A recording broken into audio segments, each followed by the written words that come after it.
Amén. Hoy vamos a hablar, anoten su cuaderno, los que han traído su cuaderno, los que no, ¿dónde van a anotar? Eso no se olviden, a la iglesia, Biblia, cuaderno y lapicero. La iglesia es una escuela, se viene a aprender, ¿verdad?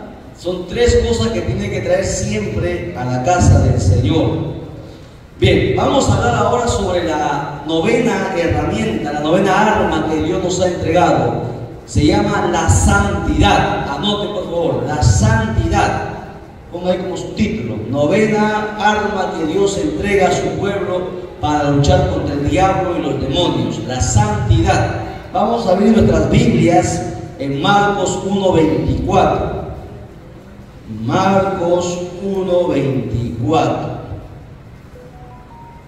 Rápido, por favor.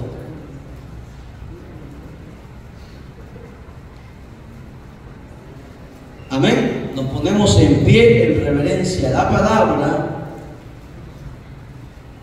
En pie, hermanita, despierte. Al que se está durmiendo le peñizca ya. Si se molesta conmigo, que me reclame a mí, yo estoy dando la orden, le pellizca fuerte para que otra vez no se duerma. Marcos 1:24, la palabra se lee para la gloria del Padre que nos creó, gloria del Hijo que nos salvó y la gloria del Espíritu Santo que está presente en la iglesia de Cristo. Dice, amén. Palabra de Dios es esta, diciendo: ¿qué tienes con nosotros, Jesús Nazareno? ¿Has venido para destruirnos? Sé quién eres, el Santo de Dios. Oramos. Bendito sea tu nombre, Padre eterno. En esta hora, Padre mío, una vez más vamos a ti para pedirte sabiduría, inteligencia, Padre mío, para poder comprender tu palabra. Reprende en esta hora, Padre mío, el cansancio, el sueño, la apatía, la pereza, Padre, en esta hora, en el nombre de Jesús, se vaya de cada uno de mis hermanos, Padre mío, para que en esta noche de vigilia podamos estar firmes, Padre mío, terminando este último día de este año 2023, Padre. Gracias te damos de todo corazón, en el nombre de Jesús nuestro Señor. Amén, amén y amén. Tome asiento y mantenga su Biblia abierta y su cuaderno también. Bien, la santidad. Vamos a ver, la santidad. Una herramienta que Dios nos ha entregado. Son, hermanos, 10 herramientas o 10 armas que vamos al día, hermanos, de hoy a estudiar para nosotros poder, hermanos, luchar, porque estamos en una guerra espiritual. La santidad es una arma poderosísima, hermanos, que el cristiano debería usar para no caer, hermanos, en las trampas del diablo. Aquí el pasaje que nosotros hemos lecturado, se menciona, hermanos, a una persona que estaba endemoniado, poseído por varios demonios, y cuando Jesús se acercó a él, hermanos, a esta persona, los demonios hablaron por la boca de este hombre que estaba endemoniado. Era tanto el control que tenían los demonios sobre él, ya que el hombre, hermanos, no tenía posesión o control sobre su cuerpo, porque eso hacen los demonios, controlan. Escuche bien, cuando un espíritu inmundo entra en el cuerpo de una persona, los espíritus inmundos de inmediato no se manifiestan. Hay gente, hermanos, incluso que van a la iglesia, pero dentro tienen espíritus inmundos. ¿Cuándo se llega a manifestar un demonio dentro de una persona? Cuando el demonio o los demonios han empezado a atar las diferentes áreas que tiene la persona. Le han atado en el alma y lo han atado en el espíritu. Cuando esto sucede, entonces los demonios ya tienen la libertad de tomar el control de su cuerpo y empiezan a hablar por su propia boca. Esto sucede mayormente con los locos, con los endemoniados, que ya no pueden, no son ellos mismos, sino que el diablo ha tomado control de su mente para que no puedan razonar. Entonces el diablo actúa así. Hay mucha gente, hermano, que tiene demonios, va a la iglesia, canta, pero hay espíritu inmundo dentro. ¿Por qué? Porque le ha abierto puertas al diablo. Por eso que cada día el cristiano tiene que venir a la iglesia y pedir que sea Dios quien lo limpie de cualquier, hermanos, artimaña del maligno. Si un espíritu inmundo ha entrado, pedir perdón, reconocer, arrepentirse y pedir que Dios le libere. Para eso nosotros oramos, ¿verdad? Es por eso que esto es algo fundamental que nosotros tenemos que entender y aprender. Ahora, ¿qué pasa cuando ya son varios los demonios que están dentro de un cuerpo? ¿Cuántos demonios, alguien preguntó, puede tener una persona dentro de su cuerpo? pues puede tener hasta miles de demonios. El número no se sabe. Esta persona, llamado el endemoniado Gadareno, tuvo, dice, una legión. Una legión en aquel tiempo, en el Imperio Romano, constaba de 2000 soldados romanos. O sea, se conoce que había como 2000 demonios dentro del cuerpo de esta persona. La legión ha variado en los tiempos. A veces era 2000, a veces era 4000 y llegó hasta los 6000. Pero en aquel tiempo, una legión era conocida por 2000 soldados romanos. Conformaban una legión. Ahora, esta persona, por eso que la Biblia, él dice, somos muchos, ¿no? Los mismos demonios hablaban por el cuerpo de esta persona. Y cuando Jesús se acercó, le empezaron a hablar. Le dijeron, ¿qué tienes con nosotros? No dice que tienes conmigo, dice que tienes con nosotros. Eran varios los que estaban ahí metidos. Y recuerden, para los que ya están en un nivel superior en cuanto a lo que es liberación, cuando usted va a orar por gente que está endemoniada, los demonios que salen son los demonios más débiles. Los demonios son astutos. Recuerden que ellos antes fueron ángeles, ¿ok? Y te trabajan siempre. Van a tratar de atormentarte o atemorizarte, ponerte miedo. Te van a hacer preguntas, te van a sacar algunas cosas también de tu vida con el hecho de que no los votes. Pero cuando tú tienes testimonio, cuando estás viviendo en santidad, cuando tienes la unción y la autoridad de Dios, entonces empieza la lucha. Y cuando reprendes, solamente a veces se van los demonios más débiles. Los otros se quedan dentro, están metidos. ¿Por qué? Porque el cuerpo, los demonios lo miran como su casa. Así lo llaman ellos, la casa de ellos. ¿Por qué? Porque han sido comisionados dentro de ellos. Cuando el primer demonio entra al cuerpo de una persona, se encarga este demonio de mantener un portal abierto dentro del cuerpo de la persona para que otros espíritus inmundos entren. Gente que odia, gente que no sabe perdonar, gente que tiene rencor, diferentes maneras, espíritus inmundos entran dentro de las personas, ¿no? De diferentes maneras, entonces, por toda clase de pecado, el diablo entra dentro de las personas. Ahora, ¿qué pasa en este caso? Estos demonios se manifestaron y dijeron, ¿qué tienes con nosotros, Jesús Nazareno? Has venido para destruirnos, porque Dios tiene ese poder, no solamente de atacar, sino de destruir a todo hueste demoníaco.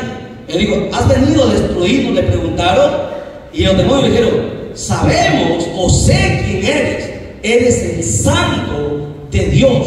¿Por qué se conocía? ¿Por qué los demonios conocían a Jesús? Una de las características que tenía Cristo era su santidad, y es la característica que tiene que tener todo cristiano. ¿Por qué? Porque la santidad es, hermanos, lo más alto, lo más grande que se puede alcanzar en la vida cristiana. Nosotros somos santos porque aceptamos a Cristo como Señor y Salvador, pero la santificación es un proceso. Santidad es un estado, santificación es un proceso. La santificación no se logra de la noche a la mañana. Hay un proceso, pasan días, meses, años para que un cristiano sea santificado, y es un proceso que nos va a tomar tiempo. Por eso que todos los días congregamos, oramos, ayunamos, vigilamos, para que cada día esa santificación vaya un día a convertirse en un estado, en el estado de santo. Y el diablo y los demonios temen esa, hermanos, santidad, porque es algo que ellos no pueden resistir. Es como una luz que los irradia, que los consume, que los carcome. Ellos lo rechazan. Por eso que conocemos que tú eres el Santo de Dios. Ahora, otra pregunta. ¿Por qué los demonios decían que lo conocían? Porque estos demonios habían estado en el cielo, antes eran ángeles, y habían visto al Señor, que también estaba en aquel tiempo en su trono. Por eso decía, te conocemos, sabemos que tú eres el Santo de Dios. ¿Ven? Por eso que la santidad es un arma que nosotros tenemos que cuidar. No es fácil, es lo más difícil en la vida cristiana que se puede alcanzar. No es fácil ser santo, fácil es pecar, fácil es hacer lo malo, pero guardarse en santidad, eso cuesta, toma años. Ministros, pastores, gente toma perfeccionar. Por ejemplo, Moisés, Dios le tomó 40 años perfeccionar a Moisés. Moisés, el hombre que tenía, hermanos, ¿cómo se conoce a Moisés? El carácter más noble, ¿no? Un hombre manso. Pero Dios, para que procese a Moisés, le llevó 40 años procesarlo. A sus profetas, a a los apóstoles, demora tiempo. ¿Por qué? Porque no es fácil. Porque vivimos en este cuerpo. La vieja naturaleza, el viejo hombre, la vieja mujer quiere salir nuevamente a cometer pecado. Por más cristiano que sea, por más cargo que tenga la iglesia, constantemente hay el deseo de querer pecar. La única manera es crucificar la carne. Y eso cuesta, demanda sacrificio, días, todos los días, orando varias horas, ayunando, vigilando, consagrando, pidiendo a Dios, hermano, que nos ayude a controlar nuestra propia naturaleza. No es fácil ser santo, es lo más difícil en la vida cristiana. Fácil es aprender a tocar, aprender a cantar, aprender incluso a predicar, pero aprender santidad es lo más difícil, cuesta. ¿Cuánto tiempo va a demorar? Va a depender de nosotros. Pero una arma que el diablo y los demonios nos deben es la santidad. No pueden resistir la santidad. ¿Por qué? Porque la santidad está ligada a la unción del poder del Espíritu Santo. Por eso que cuando Jesús entró en el templo, en la sinagoga, había un jovencito que estaba en la sinagoga, iba todos los sábados a la sinagoga. Nadie se había dado cuenta que había espíritus inmundos dentro de él. Pero estaba en el templo. Así hay cristianos que están en la iglesia y están endemoniados, ¿verdad? Y cuando Jesús llegó al templo, los demonios que estaban dentro de este muchacho no pudieron resistir la santidad y la unción que portaba Jesús, y le llevó a manifestarse. Y empezó el demonio, hermano, a manifestarse y tumbó al muchacho al suelo y empezó a botar espuma por la boca. ¿Por qué? Porque la santidad, hermano, es el arma poderosa que el diablo teme, no lo resiste, ¿verdad? La santidad es algo que nosotros tenemos que cultivar cada día de nuestra vida. Habla tu Biblia conmigo en San Juan 14:30. Juan 14:30. Por favor, no se cansen. Yo estoy cansado, estoy parado, tengo reuniones aquí, usted está sentadito ahí. No se vaya a dormir, ¿eh? Juan 14:30. ¿Lo tienen? Dice: no hablaré ya mucho con vosotros, porque viene el príncipe de este mundo, o sea, el diablo, y él nada tiene en mí. Jesús declaró esta gran verdad. Todo, hermano, toda persona que quiere seguir a Cristo, algo que debe caracterizarlo es la santidad. ¿Por qué? Porque el diablo, que es pecador, que le gusta a la gente embarrar con pecado, Jesús dijo: él nada tiene que ver conmigo. Y de la misma manera, los cristianos deberían alejarse del pecado. No es fácil, pero en eso está la lucha. Todos los días nuestra lucha es tratar de controlar nuestra carne. ¿Para qué? Para alcanzar esa santidad que Dios quiere y demanda de sus hijos. ¿Por qué? Porque a través de esa santidad podemos hacer, hermanos, retroceder al diablo, podemos resistir al diablo, podemos tener la autoridad de echarlo fuera, solamente por esa santidad que Dios manda. Primera de Juan 5:18 dice lo siguiente. Primera de Juan 5:18. Primera carta de Juan 5:18. Al último, rápido, vaya a la Biblia. Hermana Nancy, páselo ahí la Biblia. ¿Tiene Biblia? ¿Tiene Biblia? Hermano Puerto, ¿dónde está la Biblia por ahí la joven? Ahí ayúdeme, por favor, alguien.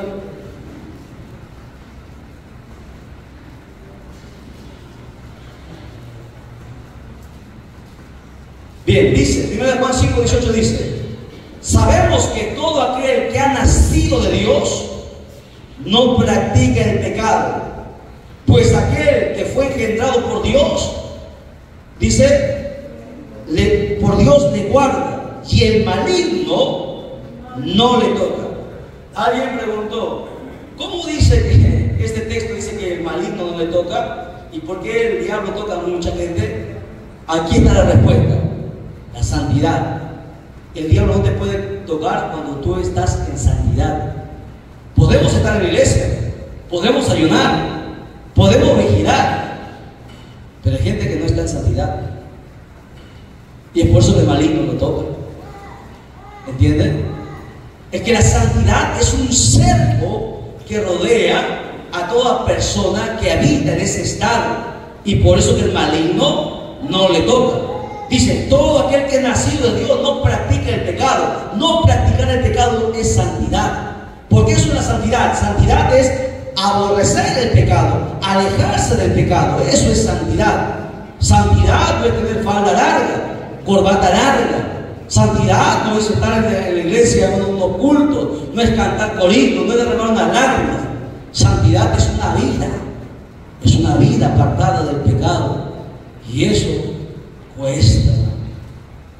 No es fácil. Cualquier tonto puede pecar, pero ser santo, eso es lo más difícil. Más difícil que ser ingeniero, que ser doctor, que ser presidente. Ser santo es el tope de los topes, lo más alto. Es el estado, es el rango más alto que Dios mira. Es como cuando a alguien se le galardona, que soy los generales, se le ponen estrellas, ¿no? La santidad está más allá de eso. La santidad es el reconocimiento que Dios entrega a cada cristiano que sea guardado y consagrado para Él, a tal sentido que le entrega a Dios poder y autoridad, aún sobre el mismo diablo. Por eso el cristiano todos los días busca esa santidad. El día que dejamos de orar, el día que dejamos de congregar, el día que dejamos de ayunar, de vigilar, el diablo nos va a comer con todo el zapato. No importa quién usted sea, no importa si usted tiene 30 años en la iglesia, no importa quién usted crea que es. El día que usted se descuida, ese día será el día de su caída. Miren, David, el rey David, dice la Biblia que era el hombre que tenía el corazón conforme al de Jehová. David amaba a Dios. Nadie puede negar del amor que David tenía por Dios.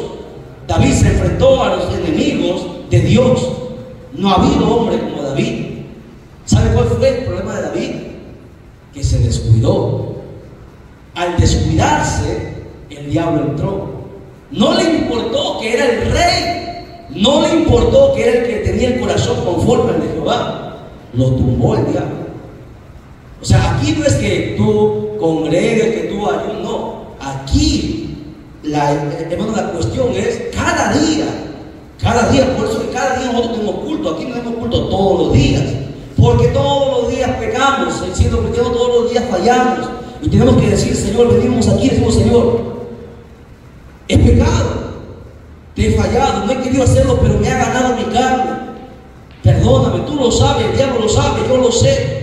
No se puede tapar el sol con un dedo. Lo confieso delante de ti, te pido, ayúdame, saca esto de mí, arráncalo, quita de mí lo que no sirve, y te humillas, y la sangre de Cristo te redime, te limpia nuevamente, y vuelves a empezar todos los días, cada día. Así como cada día usted congrega, porque la Biblia manda no dejar de congregar. ¿Usted cree que Dios ha puesto en la Biblia no dejar de congregar porque se le ha ocurrido? El secreto para todos los cristianos, el secreto está en congregar. Tú puedes leer la Biblia en tu casa, puedes ayudar en tu casa, donde quieras, pero el secreto está en congregar, porque cuando tú congregas, recibes la ayuda de los demás. Cuando tú congregas, recibes palabras, Dios escucha tu oración, alabas a Dios. O sea, en la congregación está lo que Dios tiene preparado para cada uno de nosotros, lo que necesitamos. Es el alimento, es el inyecto. Por eso que el secreto es no dejar de congregar, porque siempre vamos a tener ataques, vamos a tener dificultades, nos vamos a desanimar, nos van a faltar las fuerzas. Pero cuando tú persistes en congregar, a eso Dios lo llama fidelidad.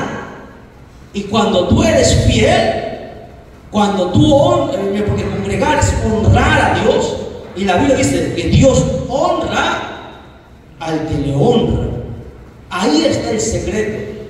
Mucha gente se ha venido abajo porque dejó de congregar. Por eso que lo más importante, hermano, no importa cuánto tú sepas de la Biblia, no importa si tú tienes 50 años en la iglesia, el día que tú dejas de congregar será el inicio de tu caída. No dejemos de congregar. Eso lo vamos a ver más adelante. Pero bueno, entonces, volviendo, santidad. Fundamental, herramienta fundamental para nosotros poder enfrentar al diablo. Los demonios detestan, aborrecen, no pueden resistir la santidad. Y vamos a ver la décima arma ya con esto para poder terminar con este pasaje que es un poco amplio, pero vamos a ver la décima arma que Dios nos ha entregado también a nosotros. ¿Cuál cree que sea? A ver, hemos visto, háganme acordar, hemos visto cuáles son las armas que Dios nos ha entregado. La palabra de Dios, ¿qué más? La sangre de Cristo, ¿qué más? ¿Qué más? Abra su cuaderno. ¿Ves? Cuaderno. El Espíritu Santo, ¿qué más? ¿Qué más? Uy, hermano, está para agarrarles a veces a ustedes. ¿Qué más? El nombre de Jesús. ¿Qué más? La oración. ¿Qué más? El ayuno. ¿Qué más? ¿Hemos visto vigilia? No hemos visto vigilia, sí hemos visto vigilia.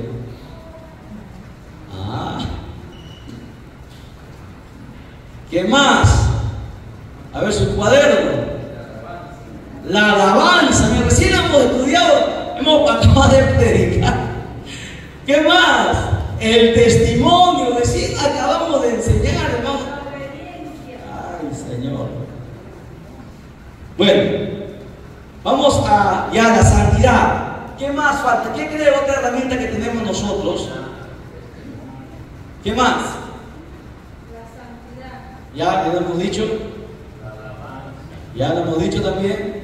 Falta uno. Vamos a estudiar ese último, el número 10. La décima arma que Dios nos ha entregado.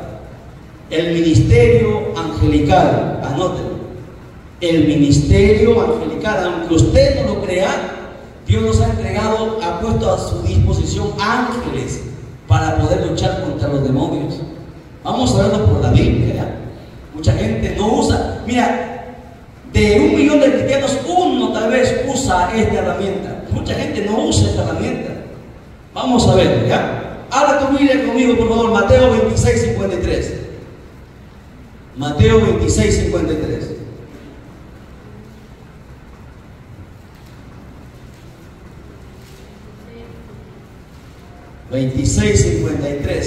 Ya son las 2 de la mañana, hermano. Está temprano, recién estamos alentando nosotros. ¿Ya está? ¿Qué dice? Mateo 26:53.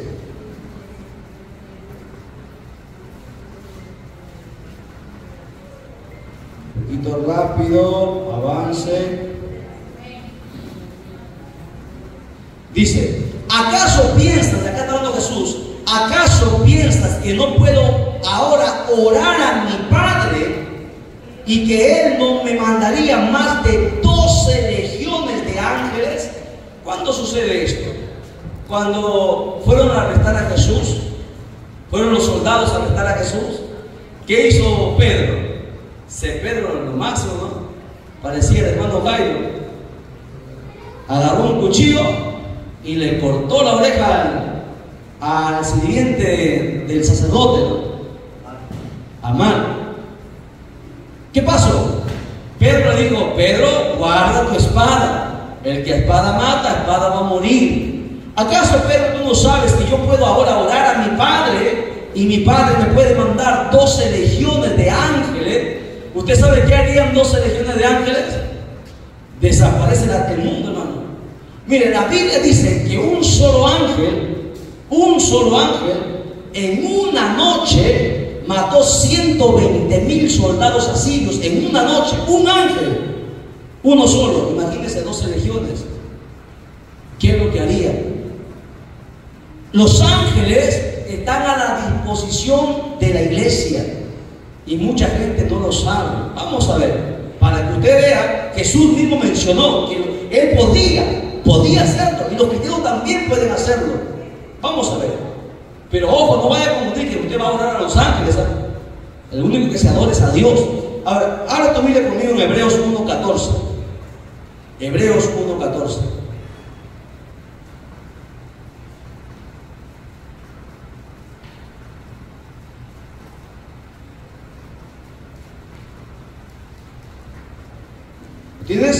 Dice, ¿no son todos espíritus ministradores enviados para el servicio a favor de los que serán herederos de la salvación?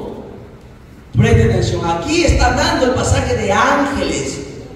Si usted lee todo el capítulo, la Biblia está hablando de los ángeles, y el escritor de Hebreos dice, todos estos son espíritus ministradores, o sea que ministran, porque los ángeles son espíritus. Ojo, ¿qué más? ¿Enviados para qué? ¿Para qué han sido enviados los ángeles? Para el servicio a favor de quién? De nosotros, de la iglesia, de los herederos de la salvación. ¿Ven que los ángeles están al servicio de la iglesia? Cuando dice son espíritus ministradores, ministrador significa que ministran. Esta palabrita en el griego significa servir. Los ángeles han sido puestos para servir a la iglesia, y mucha gente no lo sabe. Abre tu Biblia conmigo en Salmo 103, versos 20 y 21. Salmo 103, versos 20 al 21. Hay que usar a los ángeles, hermano. Tenemos legiones de ángeles a nuestro servicio. Cuando usted duerme, ¿quién cree que está cuidándole? Los ángeles están ahí. Salmo 103, versos 20 al 21. Dice, bendecid a Jehová, vosotros sus ángeles, poderosos en fortaleza, que ejecutáis su palabra, obedeciendo a la voz de su precepto. Bendecid a Jehová, vosotros todos sus ejércitos, ministros suyos, que hacéis su voluntad. ¿De quién está hablando? Está hablando de los ángeles. Ellos han sido puestos, son el ejército de Dios a disposición de la iglesia. Mira, el Salmo 35, versos 4 al 6 dice lo siguiente. Salmo 35, versos 4 al 6. Dice, sean avergonzados y confundidos los que buscan mi vida. Sean vueltos atrás y avergonzados los que mi mal intentan. Sean como el tamo delante del viento, y el ángel de Jehová los acose. Sea su camino tenebroso y resbaladizo, y el ángel de Jehová los persiga. A ver, ¿entendieron? ¿Han entendido o no? Mira qué hace el ángel, qué hacen los ángeles a nuestros enemigos. Vuelvo a leer, porque algunos están con sueño, me van a contagiar su sueño cuando dejo de predicar. A ver, dice, sean avergonzados y confundidos los que buscan mi vida, o sea, los enemigos nuestros. Sean vueltos atrás y avergonzados los que mi mal intentan. Sean como el tamo delante del viento, y el ángel de Jehová los acose. Y sea su camino tenebroso y resbaladizo, y el ángel de Jehová los persiga. Eso es lo que hacen los ángeles a nuestros enemigos. Los ángeles no los dejan en paz, hermano. Cuando un brujo viene y nos ataca, cuando un hechicero lanza una maldición, son los ángeles de Dios quienes pelean por nosotros. Ellos están ahí, ¿no? Y esto hemos visto, hermano, cómo operan, cómo trabajan. Uno está orando, tú estás orando aquí, ¿sí o no? Tú estás orando porque el brujo te ha hecho una brujería, tú estás orando, y al otro lado el ángel de Jehová está blandiendo la espada. Dios ejecutando por medio de sus ángeles. En Vinson tuvimos la experiencia cuando quisieron atacar y encontraron a los brujos muertos en esa casa. 2 brujos muertos que estaban atacando a la iglesia. Porque, hermano, esto no es un juego, esto no es cualquier cosa. La Biblia nos enseña todas estas maravillas, que a nuestros enemigos es el ángel de Jehová quien los persigue, quien nos acosa, quien los derriba. ¿Por qué? Porque ellos están puestos a nuestro servicio. Dios los ha puesto para el servicio de su iglesia. Son espíritus ministradores que nos cuidan, que nos guardan. Es más, la Biblia dice en Salmos, el ángel de Jehová acampa alrededor de los que le temen. ¿Y qué más? Y lo defiende. Interesante. Ahora le pregunto, ¿cuántos de ustedes han usado los ángeles de Dios? ¿Cómo se ora?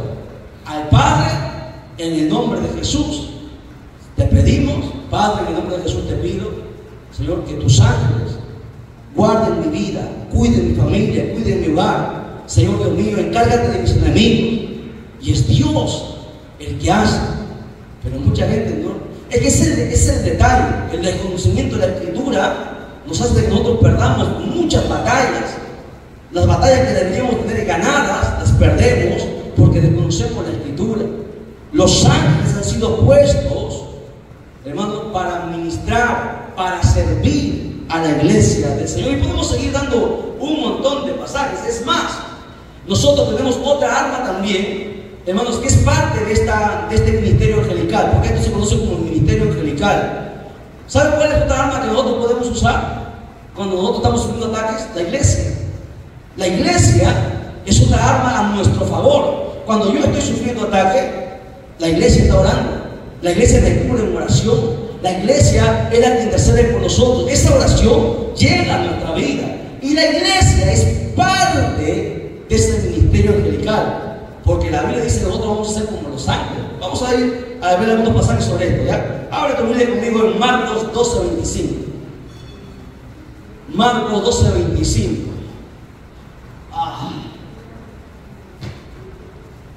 Al que lea nuestra hermana Melissa, está con ganas de leer.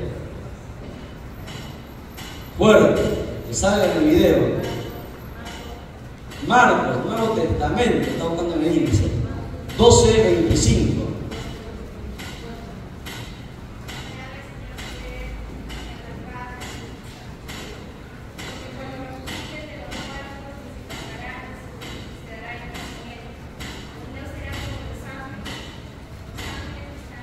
Amén. ¿En qué nos convertiremos nosotros? En ángeles. ¿Ves? En el cielo no se casarán ni se dará en casamiento. La iglesia será parte de este ministerio angelical. En un día seremos como los ángeles. Hay gente que se aferra, se afana. Hay mucha ignorancia de la Escritura, hermano. No nos podemos aferrar a las personas. El día que nos vamos, ese día se acabó, ese día nos convertiremos en ángeles. Mira, vamos a otro pasaje, ¿ya? Efesios 1:20. Hermano Humberto, lea Efesios 1:20 al 22.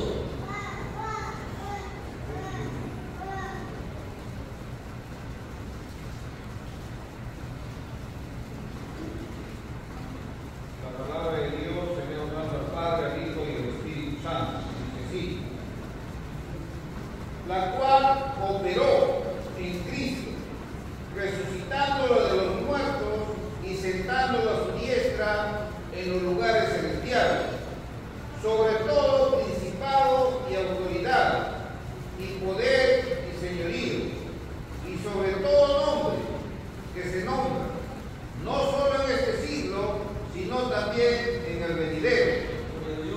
Y sometió todas las cosas bajo sus pies, y lo dio por cabeza sobre todas las cosas a la iglesia. ¿A quién? Muy bien. A la iglesia. Toda esa autoridad le ha sido entregado a la iglesia. La iglesia es una arma también que nosotros tenemos a nuestro favor. Y esto nosotros lo decimos cuando tuvimos el problema con el tema. Nosotros sentimos oración. Cuando la iglesia oraba, sentimos el respaldo, la fortaleza. Llegábamos nosotros para seguir luchando y peleando. La iglesia es una herramienta, una arma también, hermano, poderosa que podemos usar. Por eso cuando usted pase en una ciudad, tenga algún problema, no tenga miedo ni vergüenza. Venga al frente y diga: hermano, tengo este problema, ayúdenme a orar. Y la iglesia se pone, entra, es como un ejército, entra en batalla. Ya no peleas tú sola, hay gente que está peleando sola. Pero cuando tú vienes, tus hermanos aquí en la iglesia, todo el mundo se pone a orar. Y dos son más fuertes que uno, y 3 más, y 4 más, y 20 más. La iglesia ora y esa oración te alcanza, es una herramienta que tú tienes que usar. Pero cuando tú no congregas, imagínate, ¿cómo sabemos tu problema? Entonces tú vienes y oras y toda la iglesia sabe y se pone a orar, así como la iglesia primitiva oró cuando Pedro le mandaron a la cárcel. La iglesia entera se puso de rodillas y al instante, al poco tiempo de oración, la cárcel tumbó, las puertas se abrieron de la cárcel, Pedro salió, porque la iglesia oraba. La iglesia es parte de este ministerio que nos ayuda a mantenernos, hermanos, en guerra contra el diablo. A su nombre, a su nombre. Gloria a Dios. Vamos a otro pasaje. Efesios capítulo 2, verso del 5 al 6. Efesios capítulo 2, verso del 5 al 6. Hermana Liz, lectura.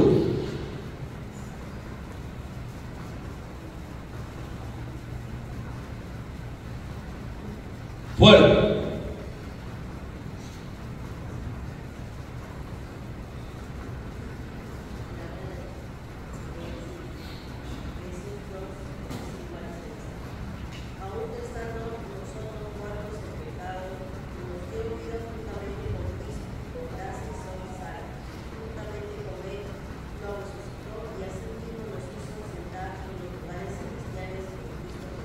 Amén. Dios nos hizo a nosotros sentarnos en los lugares celestiales.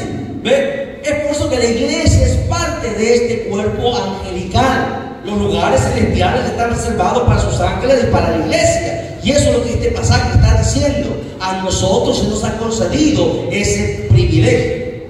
Y terminamos con este pasaje, Apocalipsis 3:21. Fiorella, hermana Fiorella. Apocalipsis 3:21.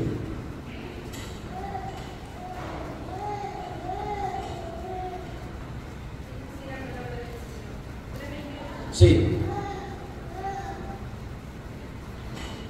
que venciere, le daré que se siente conmigo en el trono, así como yo he vencido y me he sentado a mi Padre en su trono. Amén. Dios lo bendiga.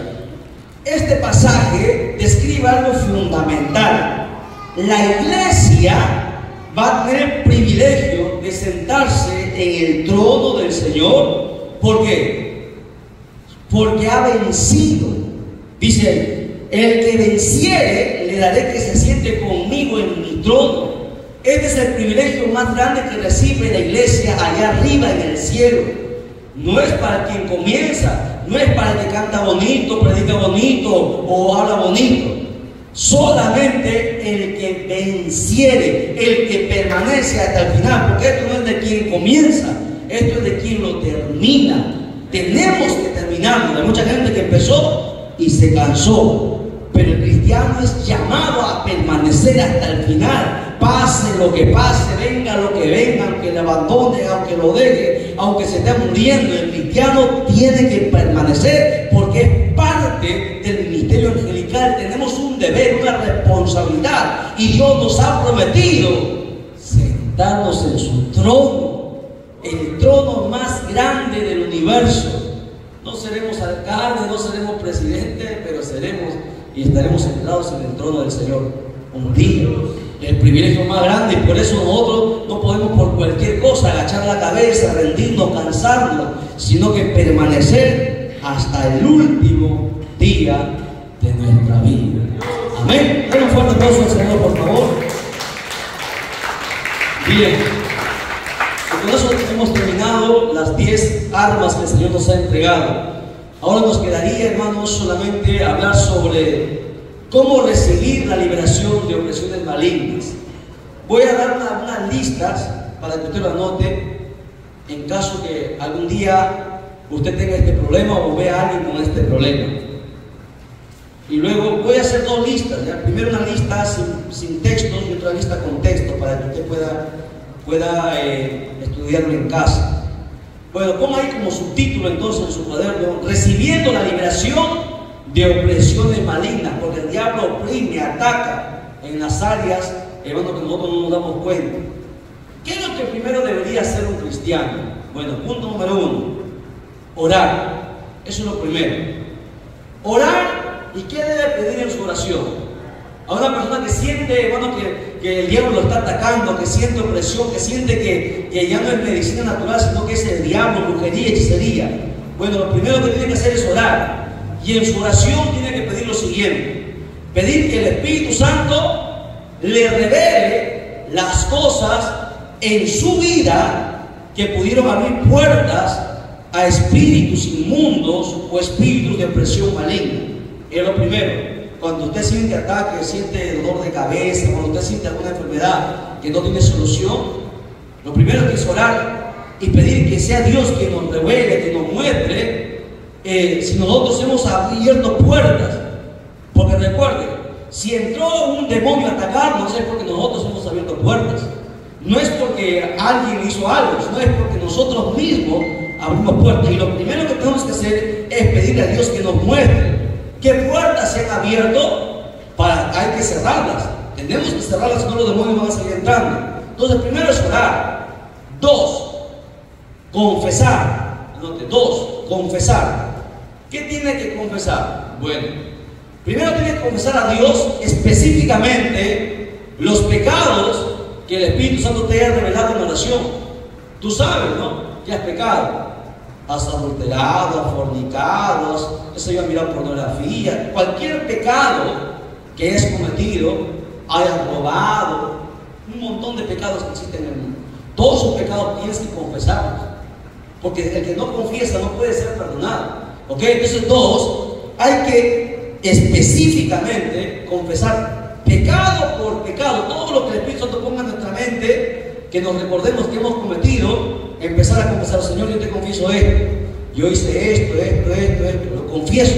Tengo que confesar, ¿para qué? Para que yo pueda renunciar, porque si no, no importa que tú vayas a la iglesia, no importa que te ore el pastor, si tú no confiesas tu pecado, igual vas a salir ahí, igual vas a estar atormentado por demonios y la muerte va a llegar a tu vida, las dos muertes. Entonces, primero, orar. Segundo, confesar los pecados que el Espíritu Santo te revela. ¿Ok? Y una vez que tú confiesas, tienes que apropiarte. Una vez que confiesas todos los pecados, tienes que apropiarte del perdón, porque Dios perdona cualquier pecado. ¿Ok? Tienes que apropiarte del perdón por la sangre de Jesús derramó en la cruz del Calvario. Decir: Señor, yo te he confesado todos mis pecados, los que me acuerdo, y aún los que no me acuerdo también te pido perdón. Una vez hecho esto, decir: Señor, la sangre que derramó tu Hijo, porque así está escrito en tu palabra, yo recibo por fe ese perdón de pecados. Tú tienes que confesarlo verbalmente, porque la Biblia dice que hay que confesar con la boca. Cuando los cristianos no lo confiesan con la boca, no están renunciando a ellos. Hay mucha gente que piensa que orar solamente es en la mente. No, hay que confesar. Por eso que la Biblia dice: entra en tu aposento, en tu casa, en tu habitación, cerrada la puerta, ora a tu Padre que está en secreto, y tu Padre que está en secreto te recompensará en público. Ahí está el secreto. Tú aquí no puedes confesar tus pecados, ¿verdad? Porque todo el mundo va a escuchar. Pero delante de Dios sí confiesas tus pecados. ¿Ok? Punto número 2. Anote, está anotando, ¿verdad? Bueno, esto lo estoy alcanzando para los hermanos que son evangelistas, para los pastores, para los maestros y para todo aquel que necesita un día de liberación. Todos necesitamos liberación. Usted mismo tiene que autoliberarse, poner sus manos sobre sí mismo y liberarse. ¿Ok? Esto es fundamental. Bien, 3. Una vez que oras, una vez que confiesas, 3 sería renunciar. Anote, renunciar. ¿A qué tienes que renunciar? Bueno, hay que renunciar verbalmente y específicamente a esos pecados y a la práctica ocultista tal vez que hayas hecho, o a un culto a cualquier ídolo de repente, y a todo poder de las tinieblas en el nombre de Jesús. Tienes que decir: Señor, te confieso mis pecados y ahora renuncio a ellos, renuncio a este pecado, renuncio a este pecado, renuncio a este pecado, en el nombre de Jesús. Los demonios tienen que oír, porque los demonios no son Dios. Los demonios tienen que escuchar por tu boca. Y ese es el problema de la iglesia. Mucha gente en la iglesia lleva años y están enfermas por muchas cosas, porque nunca se les enseñó a renunciar. La gente piensa: bueno, tú vienes a Cristo y lo aceptas como Señor y Salvador y se acabó el cuento. No, así no es. Así no está escrito. Hay un proceso. Cuando tú vienes a Cristo, tú lo recibes y Cristo te abre la puerta para entrar, hermanos, al camino de la salvación. Y luego tú tienes que hacer todo lo que Dios manda a través de su palabra. Y ahí está el secreto. Mucha gente solamente aceptó a Cristo, está en la iglesia, pero sigue en muchas cosas. Y mucha gente dice, pero ¿por qué sigo cayendo en este pecado? ¿Por qué no puedo vencer? Porque nunca has renunciado. No, si yo lo hice, le pedí perdón a Dios en mi mente, en mi corazón. No, aquí dice que tienes que confesar con tu boca. Tienes que renunciar. Los demonios tienen que escucharte decir por tu propia boca que tú renuncias a ello. Espíritu de la silla, espíritu de cualquier cosa, tú renuncias a ello. En el nombre de Jesús, pecado a pecado. ¿Ven qué interesante? Bien, 4. ¿Qué más? 4. Perdón o perdonar. El cuarto punto es perdonar. Porque de nada valdría que tú no perdones. Porque si tú no perdonas, Dios tampoco te puede perdonar. Y aquí está el detalle. 4. Perdonar. Dice, renunciando a todo resentimiento mencionado específicamente a las personas y a la razón por la cual estuviste resentido contra ellas. Uno de las puertas que se abren a los demonios es por el resentimiento, por la falta de perdón. Hay gente que no perdona. Un día una hermana me dijo, yo nunca le voy a perdonar a una hermana en la iglesia, no voy a mencionar qué iglesia, yo nunca le voy a perdonar. Y le dije, entonces Dios tampoco te puede perdonar, porque el que no perdona, está escrito, Dios tampoco le puede perdonar. Pero ¿cómo puede? Nosotros no, pero Dios en nosotros sí. Dios en nosotros nos puede enseñar a perdonar y olvidar, ¿verdad? Y si tú no perdonas, la ley es que tampoco Dios te puede perdonar. Porque así como Dios te perdonó, no mereciendo tu perdón, pero Dios te perdonó, así mismo tú tienes que ofrecer el perdón a todos los que te han hecho daño. Punto número 5, desligarte. Tienes que desligarte ¿de qué? Bueno, de todo espíritu maligno que haya estado en tus antepasados, por ejemplo. Hay mucha gente que arrastra maldiciones generacionales que vienen de nuestros antepasados. Sus padres practicaron brujería, tus abuelos tal vez, y tú no lo sabes.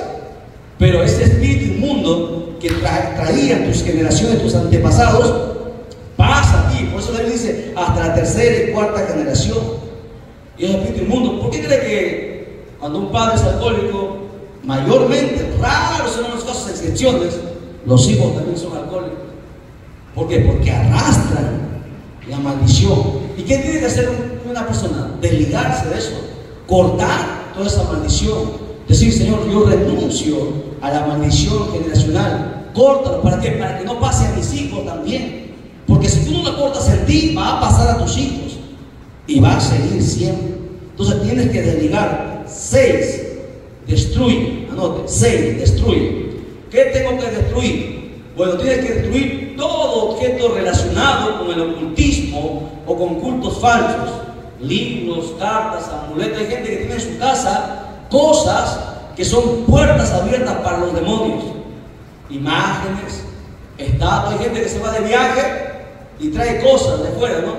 Trae cosas, amuletos, estatuas o no sé, los equecos, por ejemplo. Traen y lo ponen en su casa. ¿Sabe que no trae maldición? Le abren la puerta. Hay muñecos que le llaman un muñequito, le llaman el muñeco pobre, y lo traen a su casa. Qué bonito se ve adornado en la mesa, pero que tú no sabes que estás trayendo pureza a tu casa. Y así hay gente que trae un montón de cosas a su casa, lo mete todo. Cuidado, tú no sabes lo que estás haciendo. Tu casa está llena de maldición. ¿Qué pasó? ¿Pregunta? Ya. Entonces, ve, la palabra es por algo.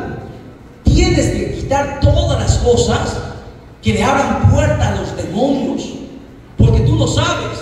Mira, hay cristianos, hay pastores que han caído enfermos por traer cosas a sus propios hogares. Han caído bajo la maldición. ¿Por qué? Porque dicen, no dicen, yo no voy a ellos vinieron a mí a buscarme y me llevaron a su casa, así que yo tengo derecho a atacarlos. Pero el pastor quebrantó un mandamiento de Dios, porque cuando tú quebrantas los principios de Dios, Dios no tiene nada contigo, porque tú estás quebrantando primero los principios. Entonces hay que destruir todas esas cosas que le abren puerta a los demonios. Por eso que yo cuando voy a una casa, yo siempre tengo esa, aprendí desde que estudié lo que es liberación, a toda casa donde voy yo siempre miro qué hay. Y el Espíritu Santo a veces da testimonio cuando hay cosas raras ahí. Hay cosas que hay que sacar, imágenes, objetos, símbolos. Sáquelas de su casa, arránquelas. La Biblia, y te lo demuestro por la Biblia, ¿ya? Abre tu Biblia conmigo en Deuteronomio 7:25. Vamos a leer, ¿ya? Deuteronomio 7:25 al 26. No estaba, pero bueno, ya que el Espíritu Santo nos lleva por aquí. Deuteronomio 7:25 al 26. Porque hay mucha gente que dice, no, qué bonito, que lo que me ha costado $10. ¿Cómo? O sea que por $10 vas a maldecir tu casa. Vas a tener maldición a tu madre, a tu padre, a tus hermanos, a tus hijos. ¿Lo encontró? Quiero que todos lo lean, ya no se me haga el dormido, que con el micro ahorita lo vamos a despertar. ¿Ya lo encontró? Quiero que todos lo lean, todos. Deuteronomio 7:25. Y esto yo lo aprendí porque tengo que sacar de mi casa muchas cosas. Por eso que a veces mi esposa compra cosas, ropa a mis hijos, le regalan, un momento, Disney afuera, lo quemo, no tengo nada que ver con Disney. Yo soy muy específico con cosas, porque la gente no ignora el mundo espiritual. Mira, dice la Biblia, Deuteronomio 7:25, dice, las esculturas de sus dioses quemarás en el fuego, no codiciarás plata ni oro de ellas para tomarlo para ti, para que no tropieces en ello, pues es abominación a Jehová tu Dios, y no traerás cosa abominable a tu casa, para que no seas anatema, del todo lo aborrecerás y lo abominarás, porque es anatema, o sea, maldito, está bajo maldición. Hay mucha gente, cristianos, con anatemas en su casa. ¿Ah? Así es, muchas cosas, hermano, que hacen que la gente dice, no, pero buena suerte. Hay gente que hasta el horóscopo, ¿no? Los signos zodiacales y tantas cosas. Cuidado. Pero hermano, ¿por qué la oración no alcanza? Porque tú has quebrantado un principio.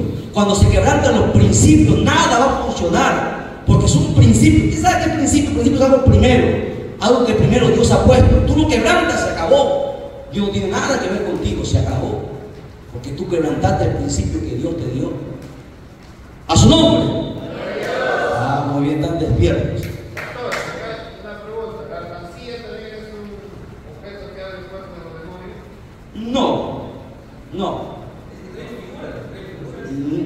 No especifica que es algo para adorar. Pero si tu alcancía trae alguna imagen, tiene algún estatua, algún sello, porque hay alcancías que están malditas.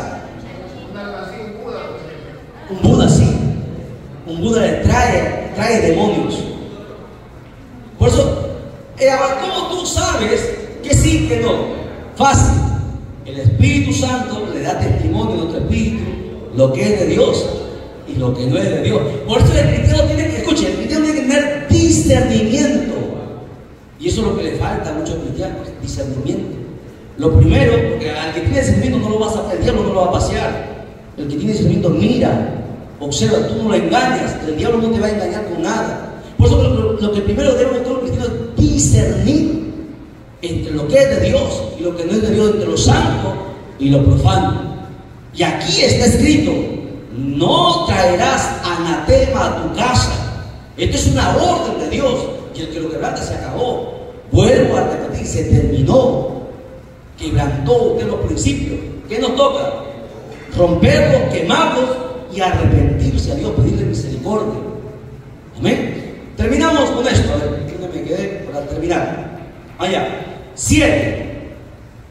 Orar pidiendo liberación. 7. Orar pidiendo liberación.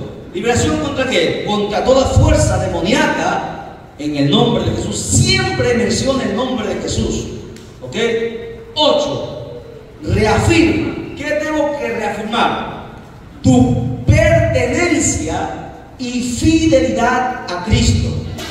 Es decir, yo renuncio a los demonios, renuncio a todo esto y le pertenezco a Cristo. Él es mi dueño, Él es mi Señor, Él es mi Rey, Él es mi Salvador, Él lo es todo en mi vida. Está por encima de mi madre, de mi padre, de mi esposa, de mi esposo, de mis hijos, de todo. Está en primer lugar en mi corazón. Confesarlo con tu boca, ¿ok? Reafirmar. Se llama reafirmar. 9. Bueno, una vez hecho todo esto, lo que te queda es alabar. Alaba a Dios y dale gracias. ¿Por qué? Porque ha sido liberado en el nombre de Jesús. Importante, la alabanza. Recuerda que ya vimos por qué se tiene que alabar. ¿Ok? Entonces, 9 puntos para recibir liberación de opresiones demoníacas. ¿Ok? Hasta ahí. Nos ponemos en pie y glorificamos al Señor. La honra al Padre, al Hijo y al Espíritu Santo. Gloria a Dios. Gloria a Dios. Gloria a Dios. Denle un fuerte aplauso a Jesucristo. Amén.